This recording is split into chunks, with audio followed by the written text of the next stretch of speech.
গল্পের নাম বসন্তের আগমন। গল্পটি লিখেছেন প্রিয়াঙ্কা সিং। জানলার ধারেই হুইল চেয়ারটাতে বসেছিল আঁখি। জানলা দিয়ে যে কৃষ্ণচূড়া গাছটা দেখা যাচ্ছে তাতে অনেক কৃষ্ণচূড়া ফুটেছে। আঁখি আপন মনে ওই গাছে ফুটে ওঠা ফুলগুলো দেখতে দেখতে ভেবে ওঠে বসন্তের এক মুঠো আবির যেন কেউ আকাশটাতে ছড়িয়ে দিয়েছে। বাগানের কোকিলটা ক্রমশ কুহু স্বরে ডেকে চলেছে। আঁখির ছোট বোন পাশের ঘরে মিউজিক সিস্টেমে তখন গান চালিয়েছে। আকাশে বহিছে প্রেম, নয়নে লাগিল নেশা, কারা যে ডাকিল পিছে, বসন্ত এসে গেছে। গানটা শুনতে শুনতে আঁখির মনে এক অদ্ভুত ভালো লাগা, এক অদ্ভুত শিহরণ সৃষ্টি হচ্ছিল। আঁখির মনে পড়ে গেল 2 বছর আগে কলেজের বসন্ত উৎসবের স্মৃতি। আঁখির লাল পাড় হলুদ রঙের শাড়ি পরে কপালে টিপ, খোপায় ফুলের মালা দিয়ে দোল খেলতে গেছিল। বন্ধুরা সবাই সেদিন আঁখিকে দেখে বলেছিল, আঁখি, তোকে দেখে তো আজ সোহম ফিদা হয়ে যাবে। আধুনিক যুগের মডার্ন শিক্ষিতা মেয়ে আঁখিও সেদিন বন্ধুদের কথা শুনে লজ্জা পেয়েছিল। সোহম সত্যি সেদিন আঁখির গাল দুটো আবিরে রাঙিয়ে দিয়ে বলেছিল, আজ থেকে সারা জীবনের জন্য তুই শুধু আমার। অতীতের স্মৃতি আজও আনমনাতে আঁখির ঠোঁটে এক চিলতে খুশি বুনে দেয়। আঁখির ভাবনার মাঝেই কলিং বেলটা বেজে উঠল। আঁখি হুইল চেয়ারে বসে থেকে বেশ বুঝতে পারল মা কিচেন থেকে ত্রস্ত পায়ে দরজা খুলতে ছুটল। আঁখি ওদিকে মন না দিয়ে আবারও কৃষ্ণচূড়ার মনোমুগ্ধকর রংবাহারে মন দিল। মনে মনে ভাবতে থাকে আঁখি, তার জীবনেও কি আবার কখনো বসন্তের আগমন ঘটতে পারে নতুন করে। কিন্তু ভাবনা স্রোতে আবার তাল কেটে গেল। আঁখি হুইল চেয়ারে বসে থেকেই বেশ বুঝতে পারল পাশের বাড়ির রত্না কাকিমা এসেছে মেয়ের বিয়ের নেমন্তন্ন করতে। না চাইতেও আঁখির কানে ভেসে আসছিল রত্না কাকিমার 2-1টা অহংকারী স্বগতোক্তি। বুঝলে শিখা, মেয়ের আমার খুব বড় জায়গায় বিয়ে ঠিক হয়েছে। জামাই ডাক্তার, জামাইয়ের মা বাবা সবাই ডাক্তার। রূপুকে তো ওদের এত পছন্দ হয়েছে যে এক দেখাই বিয়ে পাকা। রত্না কাকিমার অনবরত লোক শোনানো কথাগুলো শুনে আঁখি বেশ বুঝতে পারছিল তার মা মনে মনে খুব আঘাত পাচ্ছে এ সময় কাকিমার কথাগুলো শুনে। সব মায়েদেরই মনের ইচ্ছে থাকে একদিন মেয়ের বিয়ে দেবে, সুখের সংসার হবে। কিন্তু আঁখির এই অবস্থায় মায়ের এই মনের ইচ্ছে তো কোনোদিন পূর্ণ হওয়ার নয়। তাই রত্না কাকিমার মতো মানুষেরা যখন নিজের অহংকারের ঢাক পেটায়, আঁখি খুব ভালো মতোই বুঝতে পারে তার কন্যা দায়গ্রস্ত মা মনে মনে ভীষণ আঘাত পায়। তখন হয়তো আঁখির পক্ষে আর সম্ভব নয় মায়ের সেই আঘাতে মলম লাগানো। কিন্তু আঁখি এক জায়গায় বসে থেকে মনে মনে শুধু বলে চলে, মা, কষ্ট পেও না। আমার বেঁচে থাকার জন্য আর একটা মানুষের অবলম্বনের প্রয়োজন নেই। আমি নিজেই নিজের অবলম্বন হতে পারি। কিন্তু কথাগুলো সে সময় মায়ের কানে পৌঁছানো সম্ভব নয়।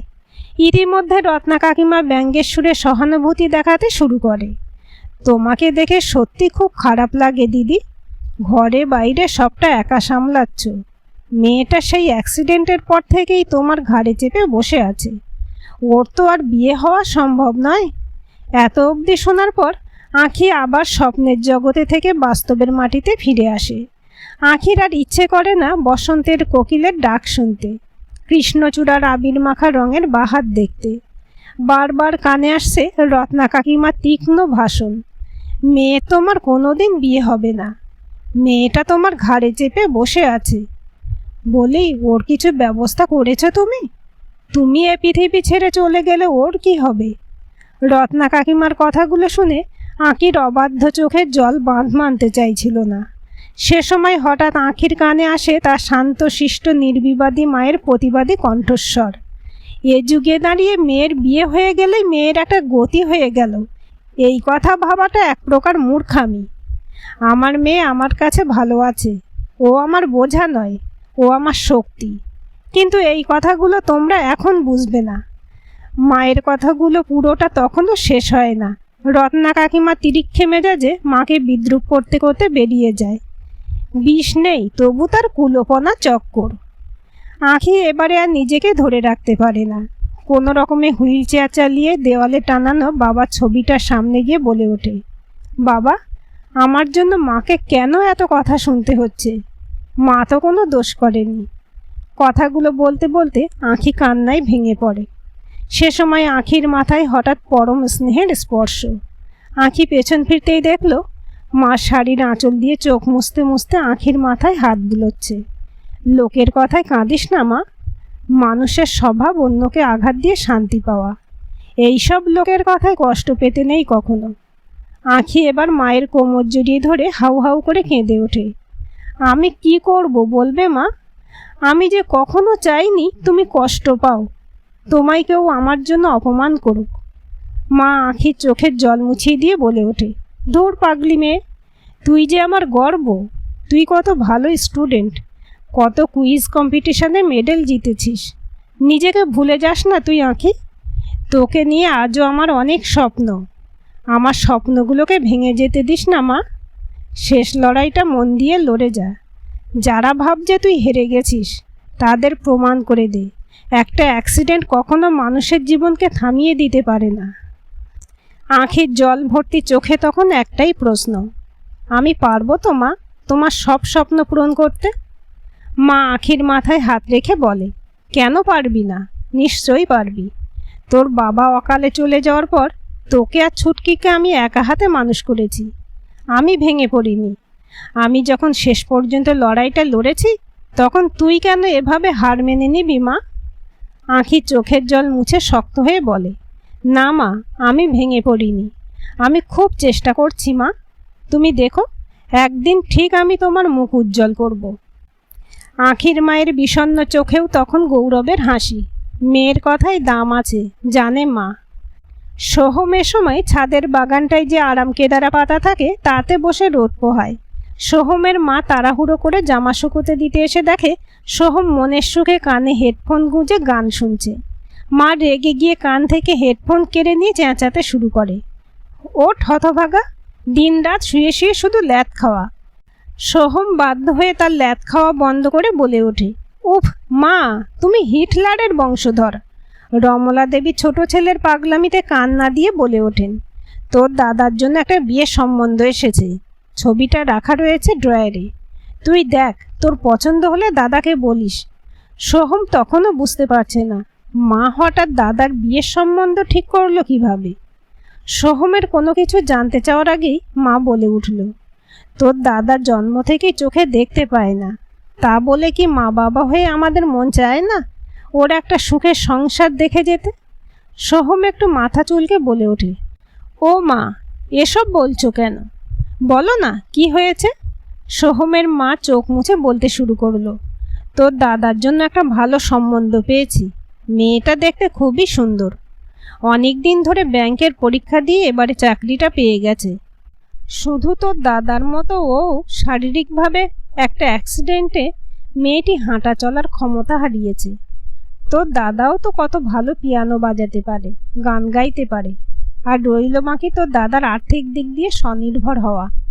আমাদের এত দোকান ঘর আছে, এত বাড়ি ভাড়া দিই আমরা, তার থেকে যে আয় হবে তাতে তোর দাদার কোনো অভাব হবে না কোনো দিন। আমরা তো ওর নামে ওর ভাগের সবটাই লিখে দিয়েছি। ওরও তো একটা জীবনসঙ্গীর দরকার। কি রে, কিছু ভুল ভেবেছি বল?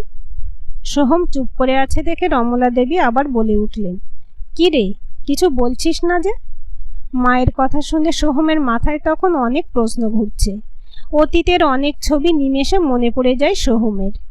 আঁখি তো কত ব্রাইট স্টুডেন্ট ছিল, কলেজের সব থেকে সুন্দরী মেয়ে ছিল আঁখি। আঁখির মতো গার্লফ্রেন্ড জুটেছিল বলে বন্ধুরা তাকে রীতিমতো ঈর্ষার চোখে দেখত। কিন্তু একটা অ্যাক্সিডেন্টের যে মেয়েটা এইভাবে জীবনের মূল স্রোত থেকে সরে যাবে সেটা কেই বা ভাবতে পেরেছিল তখন? আঁখিও তো অ্যাক্সিডেন্টে শারীরিকভাবে প্রতিবন্ধী হয়ে গেছিল। আঁখির কথা মনে পড়তেই আজও সোহমের বুকের ভেতরটা একটা অদ্ভুত চিনচিনে ব্যথা করে ওঠে। সোহম আঁখির সাথে ব্রেকআপ করেছিল ঠিকই, কিন্তু আজও কিছুতেই চেয়েও আঁখিকে ভুলতে পারিনি সোহম। চোখ বন্ধ করলেই আজও আঁখির মিষ্টি হাসি, বড় বড় মায়াবী চোখ দুটো সোহমের চোখের পর্দায় ভেসে ওঠে। তবু বাস্তব বড় নিষ্ঠুর। সময়ের সাথে সাথে সবাইকেই জীবনে এগোতে হয়, তাই সোহমও অতীতের স্মৃতি ফেলে অনেক এগিয়ে এসেছে। কিন্তু আজও বোধহয় সোহম কিছুতেই ভুলতে পারেনি আঁখিকে। সোহমের ভাবনার মাঝেই মা বলে ওঠে, কি রে বাবু, তুই আবার কি ভাবতে শুরু করলি? সোহম ভাবনার জাল থেকে বেরিয়ে বাস্তবের মাটিতে ফিরে আসে। মুখে সদা প্রসন্ন হাসিটা ফুটিয়ে বলে ওঠে, কই দেখি দাদার জন্য কেমন মেয়ে পছন্দ করলে তোমরা? রমলা দেবী ঘাড় নাড়িয়ে বললেন, আমার ঘরে ড্রেসিং টেবিলের ড্রয়ারে রাখা আছে। তোর পছন্দ হলে দাদাকে সবটা বুঝিয়ে বিয়ের ব্যাপারে রাজি করানোর দায়িত্ব কিন্তু তোর। সোহম মাথা নাড়িয়ে জো আজ্ঞা মামনি বলে চলে যায় ওখান থেকে। কিন্তু মায়ের ড্রয়ারে রাখা ছবিটা বের করে দেখতেই সোহম আমূল কেঁপে ওঠে। নিজের দু চোখকে বিশ্বাস করতে পারছিল না সোহম। ঠিক দেখছে তো সে? আঁখি তাহলে সেই প্রতিবন্ধী মেয়েটি যার কথা মা এতক্ষণ বলছিল।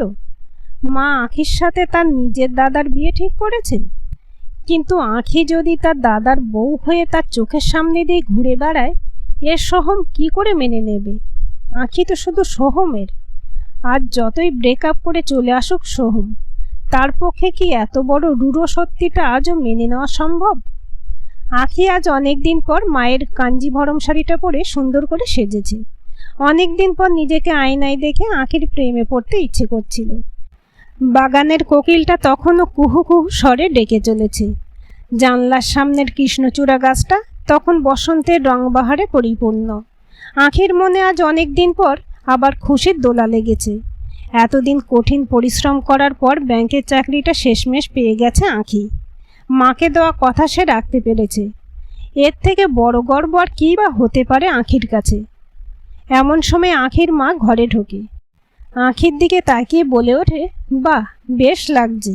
আমার মেয়েটা আজ কতদিন পর একটু হাসছে। কিন্তু মা, তোর যেখানে সম্বন্ধ ঠিক করলাম আমি, তা নিয়ে তোর মনে কোনো কষ্ট নেই তো? তুই মন থেকে এই বিয়েতে রাজি হয়েছিস তো? আঁখি মায়ের কোমর জড়িয়ে ধরে বলে। সম্পূর্ণ শারীরিকভাবে সুস্থ সবল মানুষের মানসিকতা কতটা বিকৃত হতে পারে তার জীবনে বহুবার দেখা হয়ে গেছে আমার। সোহম তো দেখতে শুনতে বেশ ভালোই ছিল, আর ফিজিক্যালি হ্যান্ডিক্যাপডও ছিল না। সম্পর্কে থাকাকালীন সবাই বলতো ও আমায় দু চোখে হারায়। তাহলে অ্যাক্সিডেন্টে আমি হাঁটা চলা করার ক্ষমতা হারিয়েছি, এ কথাটা শোনার পর ও কেন আমায় ছেড়ে চলে গেল মা? জীবনের যে সময়টাই আমার ওকে সব থেকে বেশি দরকার ছিল, ও সেই সময়টাতেই আমার হাত ছেড়ে চলে গেল। এর পরেও বলতে পারো আমি কোন ভরসায় একজন সুস্থ সবল মানুষ, যে আমার মতো ফিজিক্যাল হ্যান্ডিক্যাপড নয়, তার হাত ধরে ঘর বাঁধার স্বপ্ন দেখব? আমার মনে হয় তুমি আমার যার সাথে বিয়ে ঠিক করেছো, সে চোখে না দেখতে পারে, কিন্তু নিজের শারীরিক অক্ষমতার কষ্টের জন্য সে আমার মনের কষ্টটা বুঝতে পারবে। আমায় অন্তত পক্ষে অবহেলা করবে না। এত অবধি বলে আঁখি নিজের চোখের কোণে ভেসে ওঠার জলটা মুছতে যায়। আঁখির মা মেয়ের মাথায় হাত রেখে বলে, তুই খুশি থাকলেই আমিও খুশি। আমারও মনে হয় ছেলেটা অন্ধ হলেও মনের দিক দিয়ে খুবই ভালো, তোকে খুব সুখে রাখবে। পাত্রপক্ষ দেখতে আসার পর আঁখি নিজের ঘর থেকে বেরিয়ে ড্রয়িং রুমে এসে পাত্রপক্ষের সামনে বসার পর সবাই বলতে থাকে, পাত্রপাত্রী দুজনকে একটু আলাদা করে কথা বলতে দাও, ওদের দুজনের সারা জীবনের ব্যাপার। সবার কথা মতো আঁখি শোভনকে নিজের ঘরে নিয়ে আসে কথা বলার জন্য। প্রথমে দুজনেই খানিক ইতস্তত করতে থাকে, তারপর শোভন নিজেই বলে ওঠে, আঁখি, তুমি তো জানো আমি জন্ম থেকে চোখে দেখতে পাই না। আমার মতো একজন মানুষকে নিয়ে তুমি কি সারা জীবন সংসার করতে পারবে? আঁখি শোভনের প্রশ্নের উত্তরে বলে ওঠে, আমিও যে অ্যাক্সিডেন্টে হাঁটা চলা করার ক্ষমতা হারিয়েছি, এখন যে ব্যাংকে চাকরি পেয়েছি, বাড়ির গাড়ি করেই যাতায়াত করতে হয় আমায়। নিয়তির এত বড় পরিহাস আমি হাসি মুখে মেনে নিয়েছি। তাই আপনার মনের কষ্টটা আমি বুঝি শোভন। আমি জানি আপনিও মনের মধ্যে অনেক কষ্ট লুকিয়েই জীবনের লড়াইটা লড়ছেন। যদি আপনি সারা জীবন নিঃস্বার্থভাবে আমার পাশে থাকতে পারেন, তাহলে আপনাকে জীবনসঙ্গী হিসেবে গ্রহণ করতে আমার কোনো দ্বিধা নেই। আঁখির কথায় শোভনের মুখে সেদিন নিষ্পাপ হাসি ফুটে ওঠে। তা দেখে আঁখির খুব ভালো লাগে। আঁখির কথা শুনে শোভন বলে ওঠে, আজ থেকে তাহলে তোমার চোখ দিয়ে এই পৃথিবীটা দেখব আমি আঁখি। এই সাদা কালো দুনিয়াটাও আজ থেকে তাহলে রঙিন হয়ে উঠবে, তুমি আমার জীবনে এলে বলে। অনেক দিন পর আঁখির চিবুকে আবার রক্তিম আভা, আঁখির জীবনে আবার বসন্তের আগমন। আঁখি বলে ওঠে, আজ থেকে আমার নামটা সত্যিই সার্থক হলো। তুমি আমার দু চোখ দিয়ে এই পৃথিবীটাকে দেখো, আমি তোমার হাত ধরেই জীবনের পথে এগিয়ে যাব। সেদিন শোভন আঁখিকে নিজের হাতে পিয়ানো বাজিয়ে শুনিয়েছিল। আঁখিও অনেক দিন পর কাউকে নিজের গলায় গান শোনায়। অনেক দিন পর আঁখির জীবনে আবার খুশির আলোড়ন। এমন সময় আঁখির ফোন রিং হতে থাকে। খুশিতে আনমনা আঁখি আপন মনে ফোন রিসিভ করতেই ওপারে বহু পরিচিত এক চেনা কণ্ঠস্বর ভেসে ওঠে। চিনতে পারছিস? অনেক দিন পর একজন ছেড়ে চলে যাওয়া কাছের মানুষের কণ্ঠস্বরে কেঁপে ওঠে আঁখি। রিমিদের বাড়িতেই আঁখির সাথে দীর্ঘ 3 বছর পর আবার দেখা সোহমের। সোহম নিজেও জানে না ও কেন একবার আঁখির সাথে দেখা করতে চাইছে। ক্ষমা চাইবে বলে, নাকি আবার প্রেম নিবেদন করবে বলে, নাকি নিজের দাদার আসন্ন বিয়েতে ভাঙচি দিতে চায় সোহম? সোহম নিজেও জানে না ঠিক উত্তরটা, শুধু জানে ওর আঁখির সাথে একবার দেখা করাটা খুব দরকার। আঁখি সেদিন সোহমের শেষবার দেখা করতে চাওয়ার অনুরোধটা আর ফেলতে পারেনি, তাই নিজেদের কমন ফ্রেন্ড রিমিদের বাড়িতেই সেদিন ওদের আবার দেখা।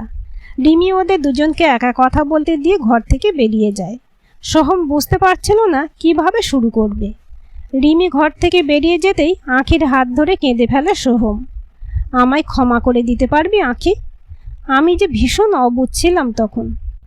তোর অ্যাক্সিডেন্টের কথা জানার পর মা কিছুতেই যে তোকে মেনে নিত না ও বাড়ির বউ হিসেবে। আমি সে সময় কি করতাম বল? তাই তোকে ছেড়ে চলে যাওয়া ছাড়া আমার কোনো উপায় ছিল না। আঁখি ধীরে ধীরে নিজের হাতটা ছাড়িয়ে নিয়ে বলে ওঠে, আমি তোকে ক্ষমা করে দিয়েছি। তুই এসব নিয়ে আর ভাবিস না। যা হয় ভালোর জন্যই হয়। তুই আমায় ছেড়ে না গেলে আমি বুঝতে পারতাম না আমি শোভনের মতো একজন মানুষকে জীবনসঙ্গী হিসেবে পেতে পারি। ওর চোখে আমি ভরসা বিশ্বাস দেখতে পেয়েছি। আমি জানি ও আমায় ছেড়ে কখনো চলে যাবে না। আমার ওর সাথে বিয়ে ঠিক হয়ে গেছে। আমি জানি আমরা দুজনে খুব সুখী হব। আমি পুরনো কথা ভুলে গেছি। তুইও সব পুরনো কথা ভুলে যা।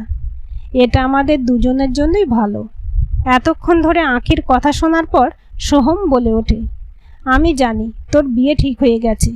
তুই যার কথা বলছিস সে আমার নিজের দাদা হয়। একবার ভালো করে মনে করে দেখ, আমাদের সম্পর্ক থাকাকালীন আমি তোকে অনেকবার বলেছিলাম আমার দাদা জন্ম থেকেই চোখে দেখতে পায় না। সোহমের কথা শুনে আঁখি নিজের কানকে বিশ্বাস করতে পারছিল না। কি বলছিস তুই সোহম? আমার তোর দাদার সাথে বিয়ে ঠিক হয়েছে? তাহলে তুই সেদিন সবার সাথে আমায় দেখতে এলি না কেন? সোহম কান্না ভেজা গলায় বলে ওঠে, আগে থাকতেই সবটা জানতাম, তাই ওখানে উপস্থিত থেকে তোকে আর অপ্রস্তুত করতে চাইনি। সোহমের কথা শুনে আঁখি বুঝতে পারে না ওর এবার কি করা উচিত। যে ভদ্রমহিলা আঁখিকে না দেখেই নিজের শারীরিকভাবে সম্পূর্ণ সুস্থ ছেলের সাথে তার বিয়ে দিতে চায়নি, আজ সেই তার আর এক প্রতিবন্ধী ছেলের জন্য তাকে নিজের ঘরের বউ করে নিয়ে যেতে চায়। নিজের মনেই বলে ওঠে আঁখি, হায় রে, নিয়তির একই পরিহাস। এবার কি করবে আঁখি? সব জানার পর এ বিয়ে ভেঙে দেবে? সোহম তার দেওর হলে তা কি আজও আঁখির পক্ষে মন থেকে মেনে নেওয়া সম্ভব? দু চোখ বন্ধ করে উত্তর খুঁজছিল আঁখি। এমন সময় আঁখির দু চোখের পর্দায় একজন সৎ নিষ্পাপ মানুষের ভালোবাসা মাখানো দুটো চোখ ভেসে ওঠে। যে চোখ দুটোতে এই পৃথিবীর কোনো মলিনতা লেগে নেই। এই পৃথিবীর আলো আজও দেখতে পায়নি যে মানুষটা, সেই মানুষটার চোখে যে আঁখি এই অল্প সময়ে নিজের জন্য ভালোবাসা, বিশ্বাস আর অবলম্বন দেখতে পেয়েছে। তাহলে জীবনের এই কঠিন বাস্তবের সম্মুখীন হওয়ার পরেও আঁখি কিভাবে এই বিয়ে থেকে পিছিয়ে আসে? তাহলে যে ওই সহজ সরল মানুষটাকে ঠকানো হয়ে যাবে। আঁখি দৃঢ়কণ্ঠে বলে ওঠে, সোহম, আমি শোভনকে ঠকাতে পারবো না। কাছের মানুষ ঠকিয়ে যাওয়ার যন্ত্রণা কত তা আমার থেকে বেশি কেউ বুঝতে পারবে না। আমি আজই ওকে আমাদের দুজনের অতীতের সব সত্যি বলে দেব। তারপরেও যদি ও আমায় বিয়ে করতে রাজি থাকে, আমি এই বিয়ে করছি। তুইও নিজের ভাই জেনেও আমি এই বিয়ে ভাঙছি না। আঁখির কথা শুনে সোহম মুহূর্তের জন্য স্তব্ধ হয়ে যায়। তারপর আঁখির হাত দুটো ধরে আবেগঘন কণ্ঠে বলে ওঠে, ভালো থাকিস আঁখি। আমি চাই তোরা দুজনে যেন খুব সুখী হোস। ওহো, তোকে তো একটা কথা বলতেই ভুলে গেছিলাম। আমার বিদেশে ট্রান্সফার হয়ে গেছে।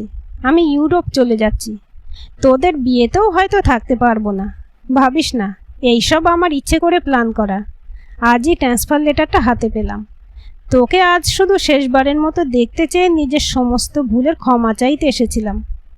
আর আমি যখন থাকছি না তোদের দুজনের জীবনে, তখন দাদাকে সব কিছু জানিয়ে তুই আর নিজের জন্য নতুন করে অস্বস্তি বাড়াস না, এটুকু আমার অনুরোধ। ব্যাস, এবার আমার কাজ শেষ, আমায় মন থেকে ক্ষমা করে দিস আঁকি। কথাগুলো বলেই আর এক মুহূর্ত দেরি না করে ঘর থেকে বেরিয়ে গেল সোহম। আঁখির হঠাৎ সেদিনের কথা আবার মনে পড়ে গেল, যেদিন প্রথম প্রেমে পড়ার পর সোহম বলেছিল, তোকে ছেড়ে কোনোদিন কোথাও যাব না আঁকি। আর তার ঠিক পর মুহূর্তেই আবার মনে পড়ে গেল আঁখির অ্যাক্সিডেন্টের পর সত্যিই যেদিন সোহম ওকে ছেড়ে চলে যায়। ভাবনার মাঝে আঁখির চোখ থেকে অবাধ্য অশ্রুধারা গড়িয়ে পড়তে লাগলো। আঁখির ফোনটা হঠাৎ করে বেজে ওঠে সে সময়। আঁখি আবার আনমনায় ফোন রিসিভ করলো। ফোনের ও প্রান্তে তখন সহজ সরল মানুষটার কণ্ঠস্বর ভেসে আসছে। হ্যালো আঁকি, জানো মা না তোমার জন্য খুব সুন্দর দুটো শাড়ি পছন্দ করেছে, লাল রঙের। আমি মাকে বললাম, আমি চোখে দেখতে পাই না ঠিকই, কিন্তু আমি জানি আঁখিকে এই রঙটা পরলে খুব সুন্দর দেখায়। শোভনের কণ্ঠস্বরে আঁখি আবার অতীতের তিক্ত স্মৃতি ছেড়ে বাস্তবের মাটিতে ধীরে ধীরে ফিরে আসে। আঁখি সাবলীল গলায় বলে ওঠে, আমি জানি শোভন, তুমি মনের চোখ দিয়ে সবসময় আমায় দেখতে পাও। শোভনের ভালোবাসায় আঁখির মনের বিষণ্ণতার আঁধার ধীরে ধীরে কাটতে থাকে। রিমিদের বাড়িতেও সেই সময় কে যেন গান চালিয়ে দিয়েছিল, থাক তবে ভুবনে ধুলি মাখা চরণে, মাথা নত করে রব, বসন্ত এসে গেছে। গল্পটি কেমন লাগলো কমেন্ট করে জানাবেন। ভালো লাগলে লাইক, শেয়ার এবং সাবস্ক্রাইব করবেন। আর অবশ্যই বেল আইকনটি ক্লিক করে রাখবেন।